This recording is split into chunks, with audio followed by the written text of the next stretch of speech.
여호수아서 24장 1절로 13절까지 말씀을 한 절씩 교독하도록 하겠습니다. 제가 먼저 1절부터 교독합니다. 여호수아가 이스라엘 모든 지파를 세겜에 모으고 이스라엘 장로들과 그들의 수령들과 재판장들과 관리들을 부르매 그들이 하나님 앞에 나와 선지라. 여호수아가 모든 백성에게 이르되 이스라엘의 하나님 여호와께서 이같이 말씀하시기를 옛적에 너희의 조상들 곧 아브라함의 아버지 나홀의 아버지 데라가 강 저쪽에 거주하여 다른 신들을 섬겼으나 내가 너희의 조상 아브라함을 강 저쪽에서 이끌어내어 가나안 온 땅에 두루 행하게 하고 그의 씨를 번성하게 하려고 그에게 이삭을 주었으며 이삭에게는 야곱과 에서를 주었고 에서에게는 세일산을 소유로 주었으나 야곱과 그의 자손들은 애굽으로 내려갔으므로 내가 모세와 아론을 보내었고 또 애굽에 재앙을 내렸나니 곧 내가 그들 가운데 행한 것과 같고 그 후에 너희를 인도하여 내었노라. 내가 너희의 조상들을 애굽에서 인도하여 내어 바다에 이르게 한즉 애굽 사람들이 병거와 마병을 거느리고 너희의 조상들을 홍해까지 쫓아오므로 너희의 조상들이 나 여호와께 부르짖기로 내가 너희와 애굽 사람들 사이에 흑암을 두고 바다를 이끌어 그들을 덮었나니 내가 애굽에서 행한 일을 너희의 눈이 보았으며 또 너희가 많은 날을 광야에서 거주하였느니라.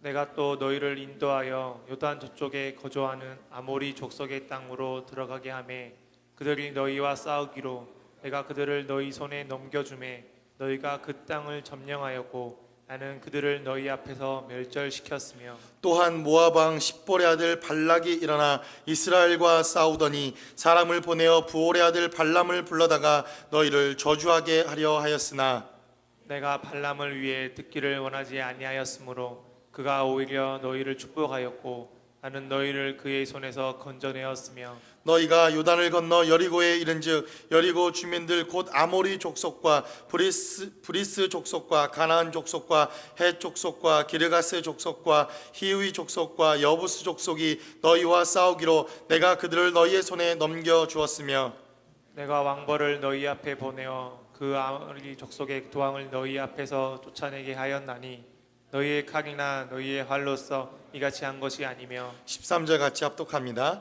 내가 또 너희가 수고하지 아니한 땅과 너희가 건설하지 아니한 성읍들을 너희에게 주었더니 너희가 그 가운데에 거주하며 너희는 또 너희가 심지 아니한 포도원과 감람원의 열매를 먹는다 하셨느니라. 아멘. 아멘. 예전 제가 어렸을 때 서당에 다녔던 기억이 있습니다. 서당이라고 하기보다는 동네에서 그냥 천자문 가르치고 그리고 한자를 공부하는 그러한 조그마한 동네, 지금으로 말하면 학원의 전신과도 같은 그러한 조그마한 서당 같은 것이 있었습니다. 그때가 되면 책을 한 권을 다 띄면 여러분 기억나십니까? 혹시 책거리라고 하는 거? 예, 책을 한 권을 다 띄면 떡도 먹고 돌리고 그랬던 기억이 있습니다. 소위 책거리라고 하는 것, 그런 것들을 어렸을 때 했던 기억이 좀 문득 떠올랐습니다. 저만 옛날 세대인지 아니면 아마 여러분들도 한 번쯤은 다 들어보셨을 것이라고 생각되어집니다. 저희도 지난 6개월, 거의 7개월가량 가까이 되어지는 시간 동안 이 여호수아라고 하는 이 메시지를 가지고 여러분들과 함께 말씀을 나누었습니다.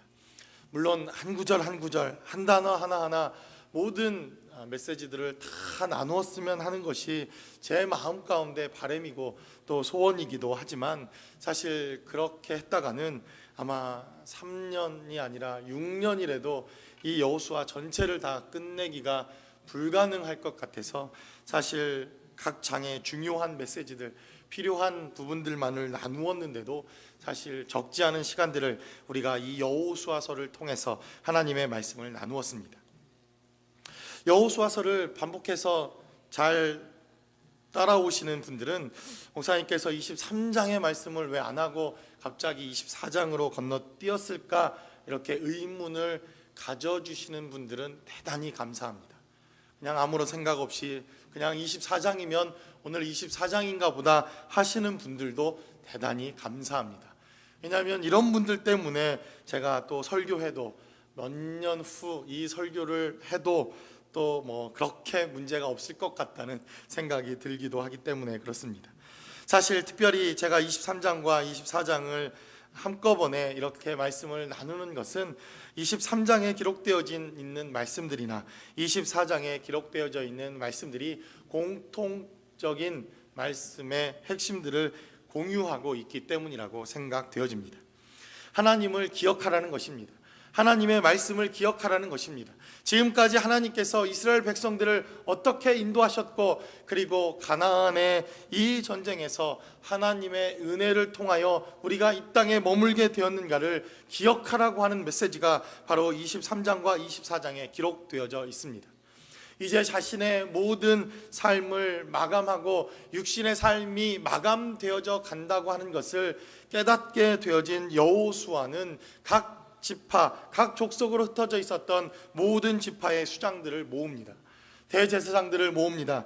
각 지방의 수령들을 모읍니다. 관리들을 모아 세겜이라고 하는 그 땅으로 모아서 그들이 이제 마지막 여호수아의 메시지를 통하여 하나님의 은혜를 기억하고 하나님의 말씀을 기억할 뿐만 아니라 그들이 이 땅에서 하나님께 어떠한 삶을 살아야 할지에 대한 결단의 메시지가 바로 여호수아서 23장과 24장에 기록되어져 있다는 것입니다. 흐르는 세월을 여호수아도 거스릴 수 없었고 흐르는 세월을 막을 수도 없었지만 그 흐르는 세월 가운데에서도 이제 여호수아는 마지막 그의 사명과 마지막으로 이스라엘 가운데 당부해야 할 메시지를 들고 세겜 땅에 사람들을 모으게 됩니다. 지난 시간 우리가 쭉 나누었던 여호수아서의 메시지들을 여러분들이 다 잊어도 상관이 없습니다. 그러나 오늘 우리가 이 여호수아서를 통해서 우리가 나누게 될 세 가지의 지명에 대해서는 여러분들이 꼭 기억을 하셨으면 좋겠습니다. 이 세 지명을 우리가 기억하는 것으로 사실 여호수아서 전체의 흐름이 어떻게 진행되어 가고 있는가, 그리고 이 여호수아서의 전체의 내용들이 사실은 우리가 기억할 만큼 대단히 중요한 지명 세 개를 우리는 기억하는 것으로 지난 7개월 우리가 이 여호수아서를 나누었던 메시지를 우리는 다시 한번 기억해보고 그리고 말씀을 나누려고 합니다. 오늘 이 메시지를 통해서 기억해야 할 중요한 지명, 특별히 여호수아서에서 기억해야 할 지명 세 가지를 여러분들과 함께 나누고 싶습니다. 그 첫 번째는 길갈이라고 하는 지명입니다. 그리고 그 두 번째는 실로라고 하는 지명입니다. 그리고 오늘 기록되어져 있는 본문 여호수아서 24장에 등장하는 세겜이라고 하는 이 지명을 통해서 우리가 지난 이 몇 개월 동안 나누었던 말씀을 다시 기억하고 하나님의 은혜 가운데 거할 수 있는 저와 여러분들이 되어지시기를 주님의 이름으로 간절히 축원합니다.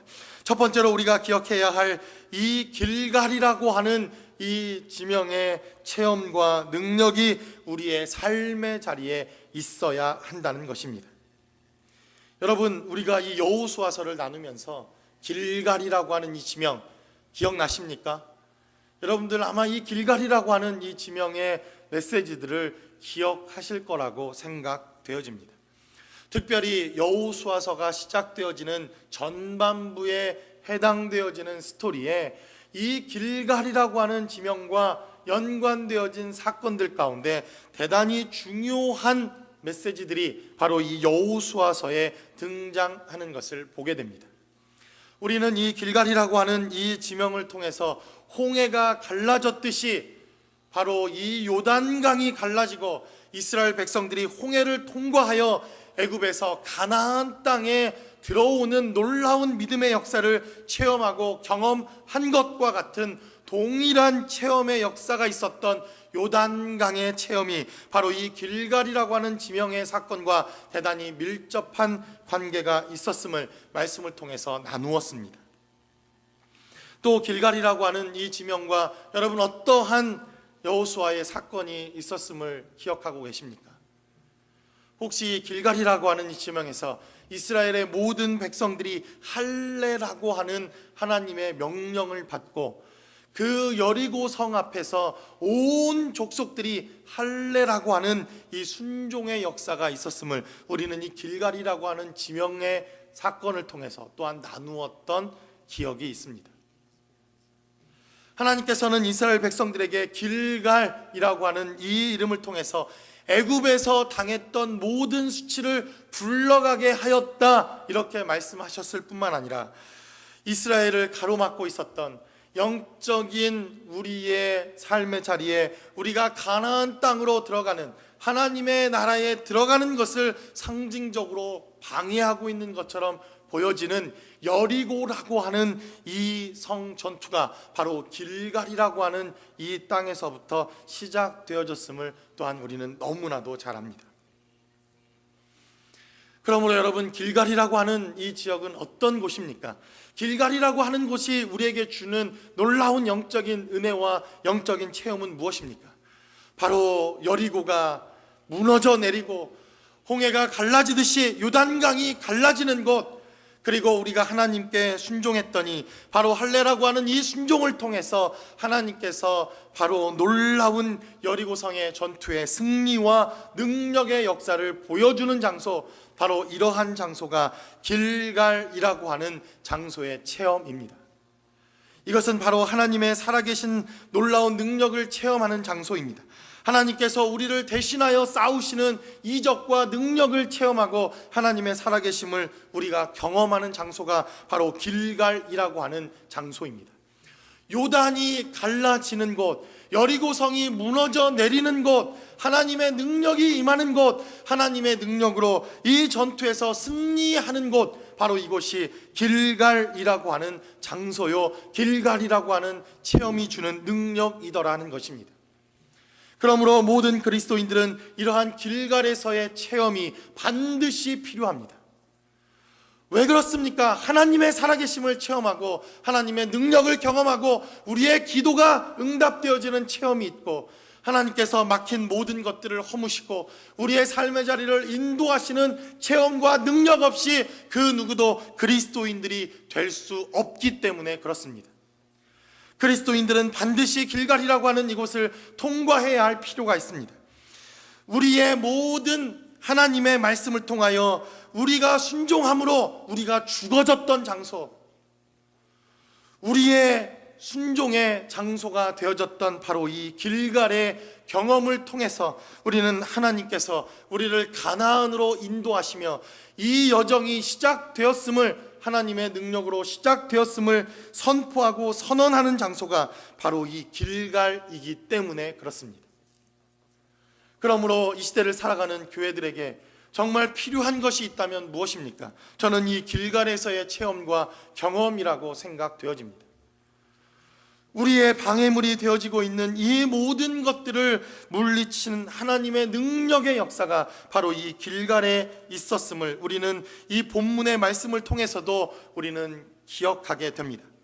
이제 모든 족속들을 세겜으로 모았던 이 여호수아의 메시지에도 동일하게 길갈에서 체험하고 경험되어졌던 하나님의 메시지와 능력이 오늘 본문의 말씀에 기록되어져 있습니다. 11절에 기록하기를 너희가 요단을 건너 여리고에 이른즉 여리고 주민들 곧 아모리 족속과 브리스 족속과 가나안 족속과 헷 족속과 기르가스 족속과 히위 족속과 여부스 족속이 너희와 싸우기로 내가 그들을 너희의 손에 넘겨주었다. 성경은 이렇게 기록합니다. 바로 길갈을 통과했던 이스라엘 백성들이 체험하고 경험했던 것은 하나님의 능력이었습니다. 하나님의 능력으로 이 전투에서 승리하였을 뿐만 아니라 하나님의 임재가 있었던 곳, 하나님의 승리가 있었던 곳, 하나님의 능력의 체험이 있었던 장소가 바로 이 길갈이라고 하는 장소입니다. 그러므로 저는 여러분들이 날마다 이 길갈이라고 하는 체험이 여러분들의 삶의 자리에 함께 하실 수 있기를 주님의 이름으로 간절히 축원합니다. 여러분들의 삶의 자리에서 여리고가 무너지는 체험이 있기를 주님의 이름으로 간절히 축원합니다. 요단이 열리는 체험이 있기를 주님의 이름으로 간절히 축원합니다. 방해하는 모든 사단의 세력들이 떠나가고 하나님의 승리가 여러분들의 삶의 자리에 함께하는 바로 그 길갈, 바로 그 자리에 체험이 바로 이 여호수아서의 삶을 통해서 모든 이스라엘 백성들, 하나님의 백성으로 부름 받았던 모든 자들이 반드시 경험하고 넘어갔어야 할 체험과 경험이더라 성경은 우리에게 이렇게 증거합니다. 그러므로 이 시대에 저와 여러분들의 삶의 자리에 끊임없는 길갈에서의 체험과 능력이 함께 하실 수 있기를 주님의 이름으로 간절히 축원합니다. 두 번째로 본문은 우리에게 증거합니다.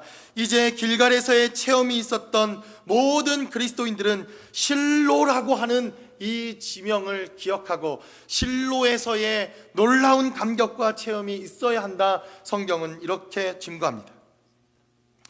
여러분, 길갈이라고 하는 이 지역을 이스라엘 백성들이 통과하고 이제 그들은 가나안 땅에서 피비린내 나는 전쟁의 역사를 시작합니다. 가는 곳곳마다 그들은 전투에서 하나님의 능력과 이적을 체험하고 가는 곳곳마다 승리함으로 가나안 땅이라고 하는 이 땅의 전쟁의 역사를 경험하게 됩니다. 그리고 이제 여호수아서 18장 1절에 기록되어져 있는 메시지를 우리가 함께 살펴보도록 하겠습니다. 여호수아서 18장 1절은 이렇게 기록합니다. 이스라엘 자손의 온 회중이 실로에 모여서 거기에 회막을 세웠으며 그 땅은 그들 앞에서 돌아와 정복되었더라. 성경은 이렇게 증거합니다. 여호수아서 18장 1절에서는 또 다른 터닝 포인트, 또 다른 전환점을 이들은 맞이하게 됩니다. 여호수아서 18장 1절을 통해서 이스라엘 자손의 온 회중이 실로라고 하는 장소에 모이게 됩니다. 길갈을 통과하며 전쟁터를 통과했던 온 이스라엘은 실로라는 곳에 모여 이제 거기에 하나님의 회막을 세우게 됩니다. 여러분, 이 회막이 무엇입니까? 또 다른 말로 하면 성막이라고 하는 것입니다. 또 다른 말로 하면 하나님의 예배가 있는 곳, 하나님의 임재가 있는 곳, 지금으로 말하면 교회가 있는 곳, 하나님을 찬양하는 자리, 하나님을 경배하는 그 자리, 바로 성막이 세워지는 장소가 바로 실로라고 하는 장소입니다. 그리고 그 땅, 바로 가나안 땅이 그들 앞에 돌아와 정복되어졌음을 선언하고 선포되어졌던 바로 그 땅, 바로 그 땅이 실로라고 하는 장소입니다. 그러므로 여러분, 이 길갈이라고 하는 장소를 통과한 모든 이스라엘 백성과 회중은 반드시 실로라고 하는 이 땅을 밟아야 하며 이 땅을 경험해야 할 필요가 있습니다. 왜 그렇습니까? 그 장소는 예배하는 장소입니다. 그 장소는 하나님을 찬양하는 장소입니다. 회막에 모여 하나님을 예배하고 하나님의 말씀을 듣고 우리가 하나님의 살아계심을 경배하고 하나님의 능력을 찬양하는 장소, 바로 회막을 세우는 장소, 교회를 세우는 장소, 하나님의 나라를 세우는 장소가 바로 이 실로라고 하는 장소이기 때문에 그렇습니다. 하나님께서 저와 여러분들을 군대로 부르셔서 이 가나안의 전투와 가나안 땅의 이 전쟁에 참여하게 하셨지만, 그러나 우리가 일평생 우리는 군사로서 살아가도록 하나님께서 우리를 부르신 것은 아닙니다. 이 말을 여러분들이 오해하시지 마시기 바랍니다. 우리를 군대로 부르시지 않은 것이라 말씀드리는 것이 아닙니다. 하나님께서 우리를 군대로 부르셔서 가나안 땅에 전투를 하게 하십니다. 가나안 땅에 승리를 하게 하십니다. 전쟁을 경험케 하십니다. 그러나 이 전쟁에서 승리한 우리들은 반드시 예배라고 하는 이 장소의 처소에 와서 예배자가 되어야 한다는 것입니다. 다른 말로 하면 여러분들이 일주일 한 주간 나가 세상에 나가 이 처절한 영적인 싸움을 하고 세상과의 전투, 세상에 나가 싸울 때는 여러분들이 하나님이 부르신 군사답게 나가 싸우며 전쟁에 승리하며 저 세상과 영적 전쟁을 펼치는 삶의 자리까지 여러분들이 살아내야 할 필요가 있다는 것입니다. 그러나 이제 여러분들이 그곳에서 전투를 마치면 실로라고 하는 이곳에 와 하나님의 음성을 듣고 여러분들의 영혼을 말씀으로 채우고 하나님의 은혜로 채우고 하나님의 능력으로 채우는 이 현장이 반드시 있어야 한다는 것입니다. 아무리 훌륭한 군인도, 아무리 전투에 능한 이러한 장수들도 뒤에서 보급을 제대로 받지 못하면, 그리고 뒤에서 함께 전쟁을 치러주는 이러한 충분한 보급이 함께 진행되지 못하면 이 전쟁을 날마다 승리한다는 것이 얼마나 어려운지 우리는 너무나도 잘 압니다.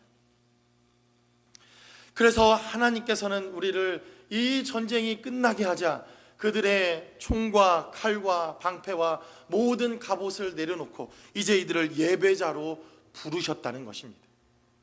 그래서 그들은 실로라는 이 땅에 모여 하나님을 예배하기 시작합니다. 날마다 말씀을 듣습니다. 양의 피를 뿌리며 우리의 모든 죄와 허물을 사하는 제사를 실로라고 하는 이곳에서 드리게 됩니다.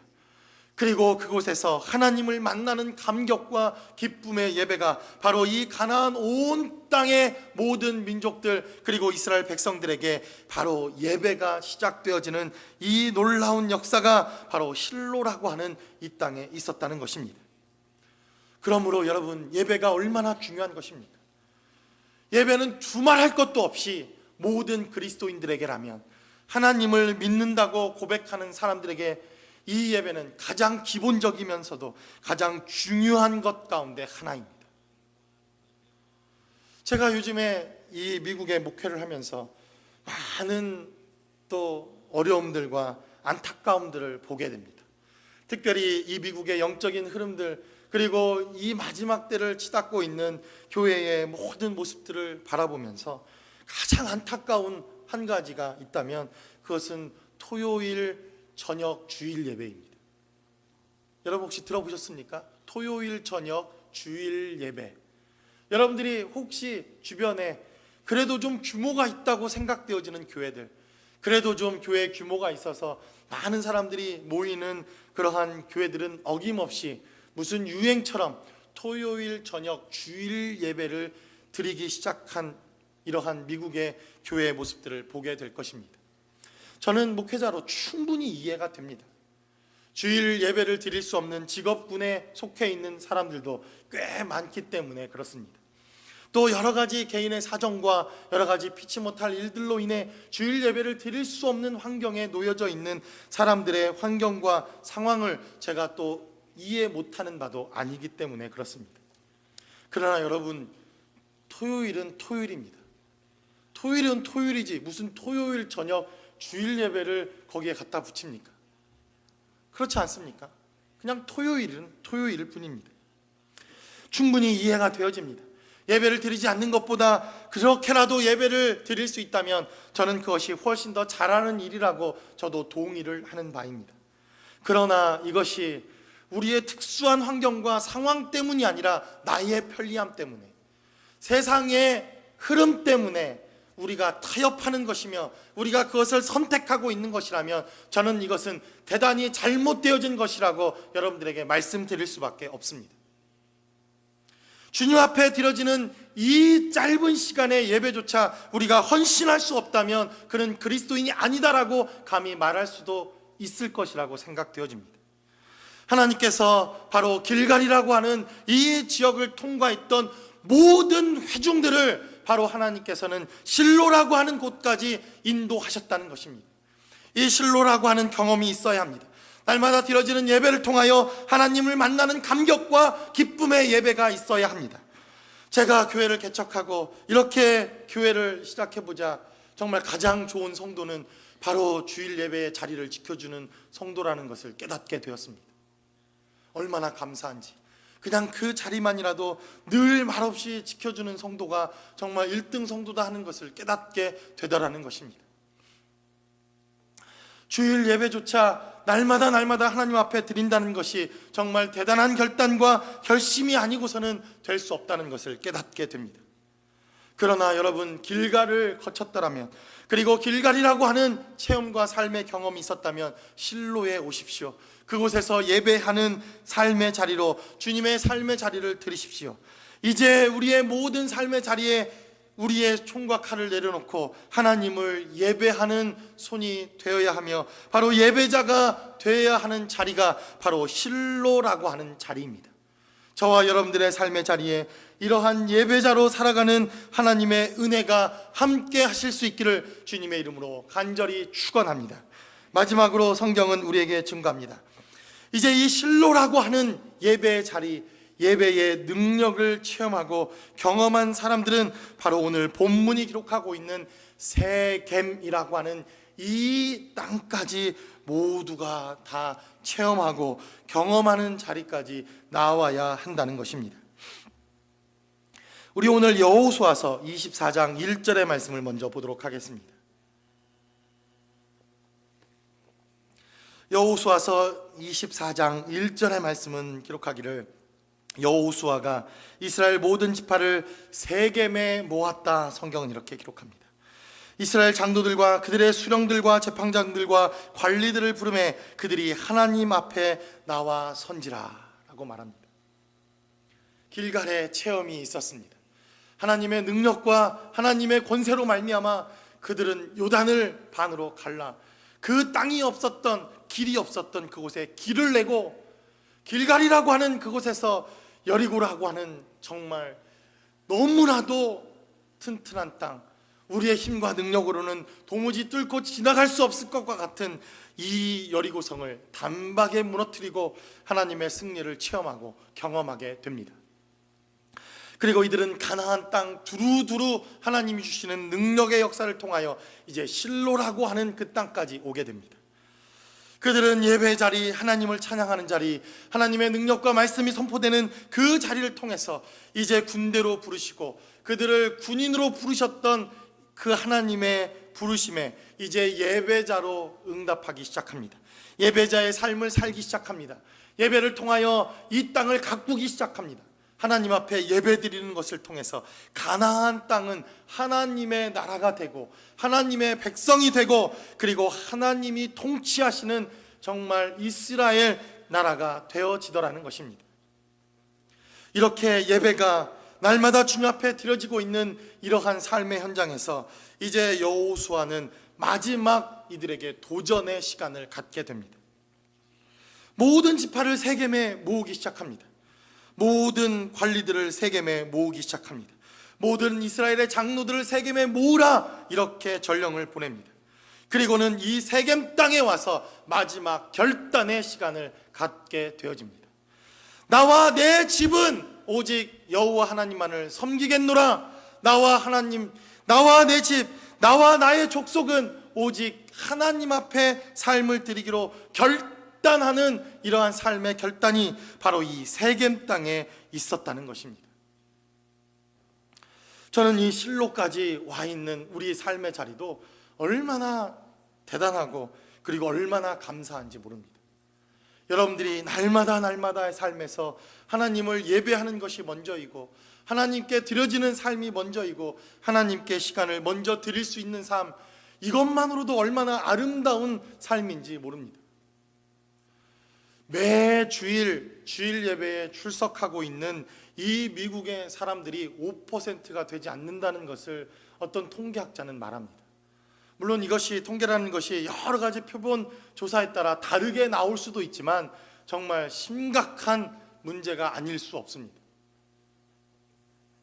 유럽은 이미 1% 이하대로 정기적으로 교회에 출석하는 인구들이 1% 이하인 교회들이 즐비한 상황입니다. 미국 교회가 조금 낫다고 여러분 우리가 안심하고 또 주저앉아 있을 수 있는 그런 환경이 아니라고 생각되어집니다. 이러한 세대에, 이러한 시대에 우리가 실로라고 하는 이곳에 모여 하나님은 날마다 예배하고 찬양하는 것만으로도 저는 대단히 훌륭한 삶의 신앙이라고 생각되어집니다. 그러나 여호수아는 이제 실로에 모여 날마다 하나님을 예배하고 찬양하는 그들에게 다시 한번 도전합니다. 실로라고 하는 그곳을 뛰어넘어 이제 나와야 할 삶의 여정과 자리가 있다는 것입니다. 그곳이 어디입니까? 세겜이라고 하는 장소입니다. 세겜이라고 하는 장소는 어디입니까? 보다 더 하나님 앞에 헌신을 결단하는 장소입니다.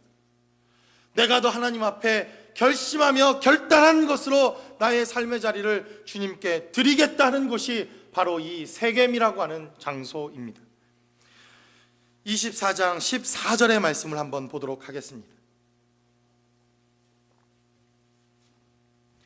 여호수아는 24장 1절로 13절까지 하나님께서 지금까지 우리를 어떻게 인도하셨고, 이 세겜 땅에 모여서 우리가 하나님을 예배하고 찬양하며 결단하는 이 자리에 오기까지 하나님이 우리를 어떻게 선택하시며 지금의 이 자리까지 오게 하셨는지, 그가 간단한 메시지를 통해서 1절로 13절까지의 메시지를 전합니다. 그리고 14절의 말씀을 통해 그러므로 이제는 여호와를 경외하며 온전함과 진실함으로 그를 섬기라.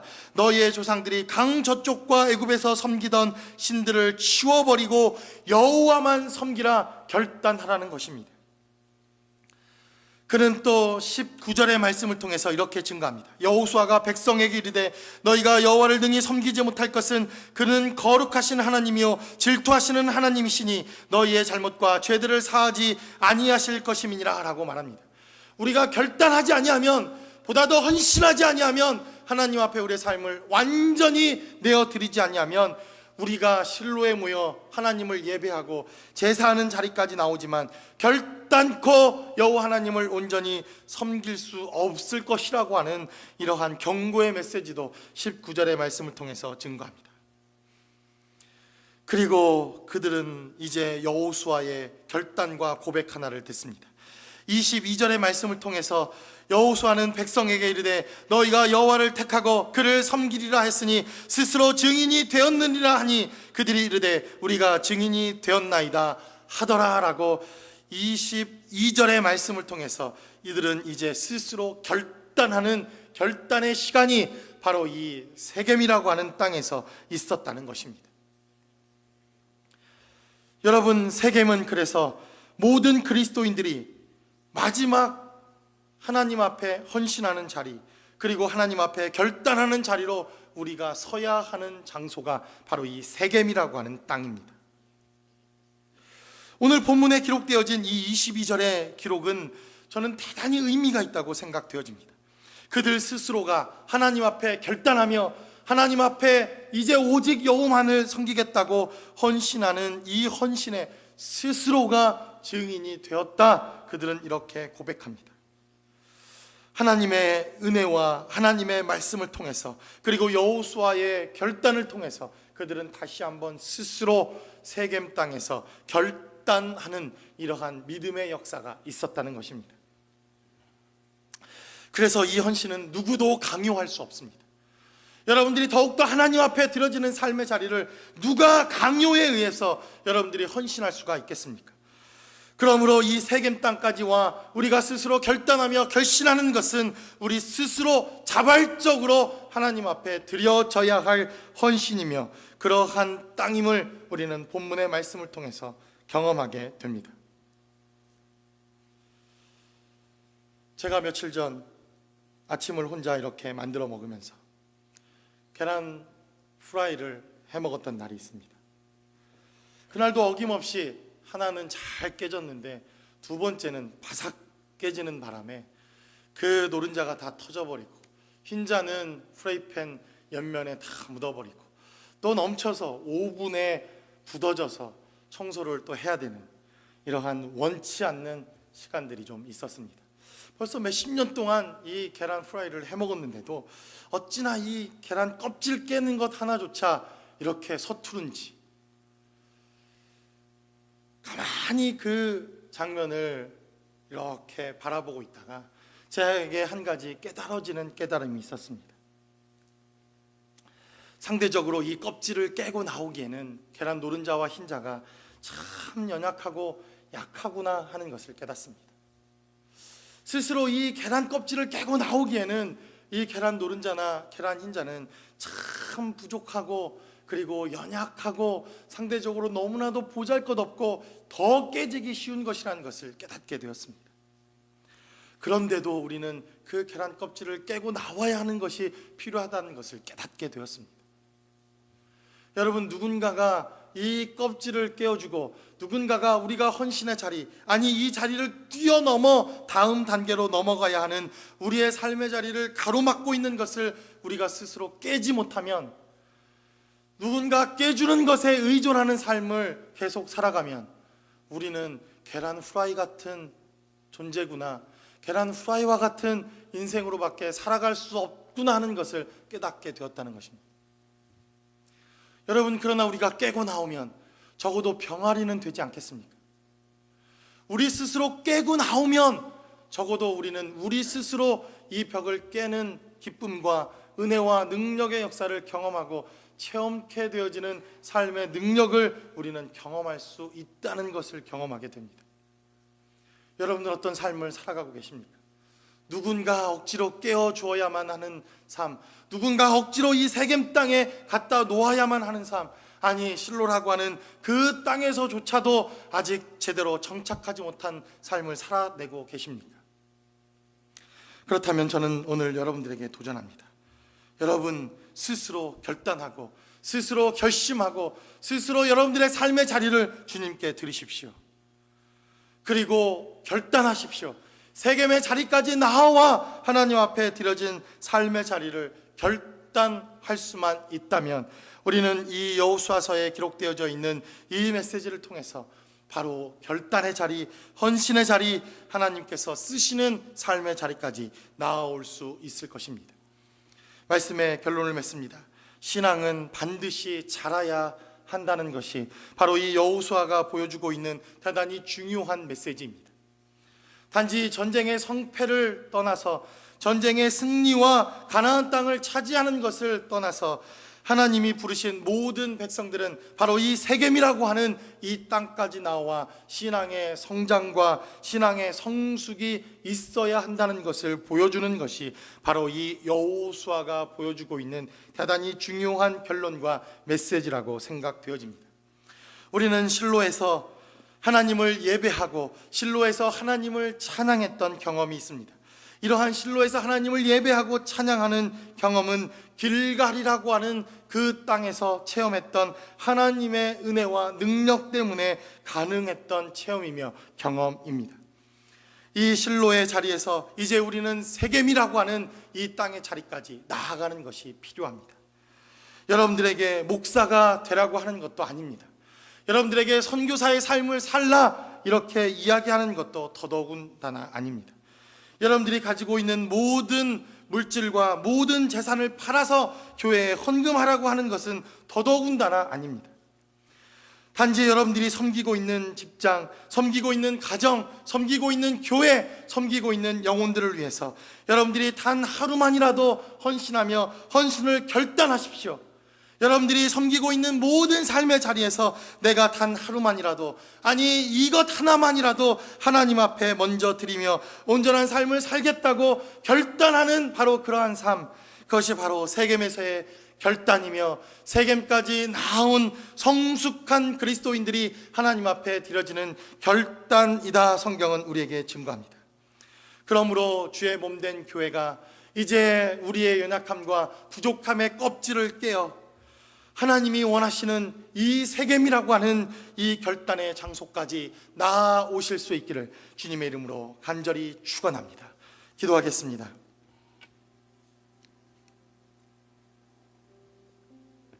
이 예배 자리에 오신 모든 분들을 주님의 이름으로 축복합니다. 이 예배 자리, 이곳에 오기까지 얼마나 많은 하나님의 부르심과 하나님의 은혜가 있었습니까? 그럼에도 여전히 예배 자리, 유혹받는 자리입니다. 넘어지기 쉬운 자리이며 이제 세상 사람들은 이 예배 자리 더 이상 사모하지 않는 그러한 자리로 변질되어져 버렸습니다. 길갈이라고 하는 삶의 체험의 현장이 있었고 하나님을 만난 감격이 있었다면 실로라고 하는 자리까지 나아와야 합니다. 실로라고 하는 삶의 현장에서 우리가 멈출 것이 아니라 여러분들은 세겜이라고 하는 이 땅의 자리까지 초대받는 것이 마땅합니다. 여러분들을 세겜이라고 하는 이 땅으로 초대합니다. 그리고 여러분들 결단하십시오. 하나님, 정말 이 삶의 현장에 머무르는 자들이 아니라 결단케 하여 주시옵소서. 한 발 더 전진하게 하여 주시옵소서. 주여 앞에 나은 결단 있게 도와주시옵소서. 우리의 삶의 자리에 주님을 예배하고 결단하는 삶의 자리, 스스로 주여 앞에 나아올 수 있는 삶의 자리가 되어질 수 있게 해달라고 우리 시간 다 같이 한 목소리로 기도하겠습니다.